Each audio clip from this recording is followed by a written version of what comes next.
Assalamualaikum Abi. Waalaikumsalam warahmatullahi. Ulun langkah kano, ulun apa ulun tanyong. Ya, Abi Wahid, Ketua FPI Aceh. Kau tamang lamper 3 Pthat. Nyan ulun tanyong. Ya, kita dahulu menawar. Jadi menjawab Abi Wahid doa kan. Ya, Abi. Alhamdulillahirrahmanirrahim. Alhamdulillahirrahmanirrahim. Asyhadu an la ilaha illallah wa asyhadu anna Muhammadar Rasulullah. Allahumma shalli ala sayyidina Muhammad wa ala alihi washabihi ajmain. Jadi Abi Wahid Ketua Umum FPI Aceh kali pertama Han Getin. Kemudian dia menumpuk dengan Abu Ketapang Mameh.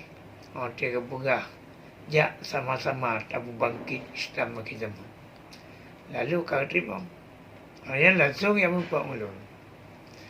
Abi lun kasiap. Lun tamang, lun dukung. Malahan ubina pengikut lun yang nak Aceh ni bak FPI itu. Malahan kau di Aceh macam.